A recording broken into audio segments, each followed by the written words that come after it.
Doesn't that hurt your thumbs? Who's it from? Carla. I'm going to leave a little early to grab a coffee. You mentioned some problem with your wife. What's it about? Nothing. Come on. We're going to be together for a lot of Fridays. We got to talk about something other than baseball. All right. I'll tell you this, but I don't want your opinion or advice or anything. I'm just telling you. Okay. I met Sandy, my wife, a few years after college. Our friends set us up. She was the one who got me interested in newspapers. In our group of friends, we were, the couple. I don't know, maybe it's become too much of a familiar thing now. We started having some problems after I got laid off from the Globe, and she didn't. And she got made morning, daily news editor. And I'm in New Haven all week. And, this has been going on for 2 years. Why don't you move back to Boston? Sounds like your wife's got the better job. To do what? Work at 7-Eleven? Sounds like a tough situation. Yeah, it's very tough. We were once the right people for each other. You're not anymore? We are. Now there's something else.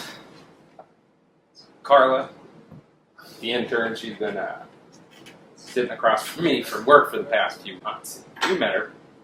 Attractive woman. Totally.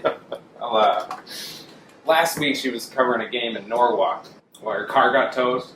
So she called me at 1 a.m. So I drive down. Does she know you're married? Yeah, Raj. She knows.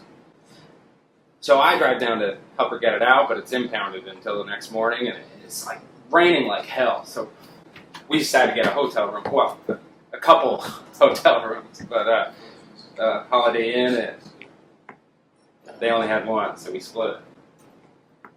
Anything happen? Come on. Do I find out? Absolutely not. So, well, the whole night, it was thrilling.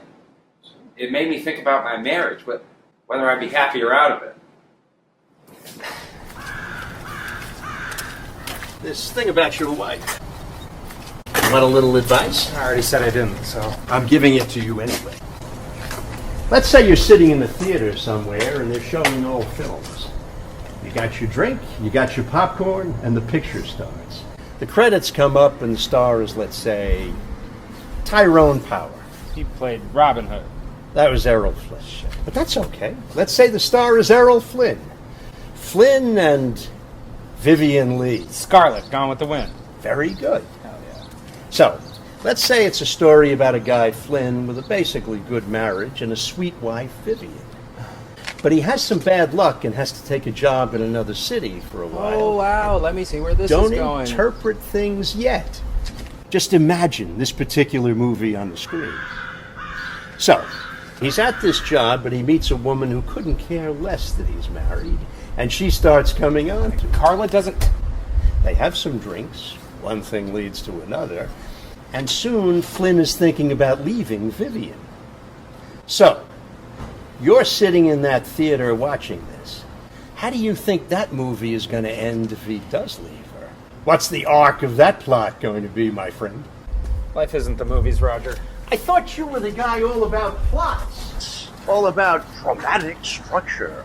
Those things are a formality for writing, but you can't... Have you ever read a novel or seen a movie where the husband leaves the good wife, marries the other woman, the homewrecker? Carla isn't a... Marries the homewrecker, and they live happily ever after? Come on, take a guess. Why hasn't anyone ever written anything with that plot? Because it's a cultural thing, a cultural agreement. The public unconsciously demands that they don't live happily ever after, but in real life... Bullshit! It's for a good reason. Which is? I know the mistakes I made when I was young. I know how my life turned out. And I know the mistakes all my friends made, and all these ball players and reporters I met along the way made. And I know how their lives turned out.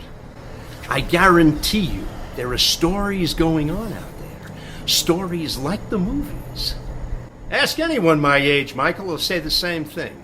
When they see kids like you make the ridiculous decisions you make, they cringe. Because they know exactly how it's going to turn out. The problem is you. It's all black and white, but to me, inside my situation, inside my marriage, it's a very gray area, okay? I don't know with any certainty what's a mistake or what isn't.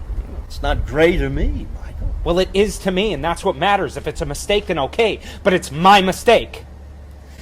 Roger! Christ! I said I don't want to talk about it anymore.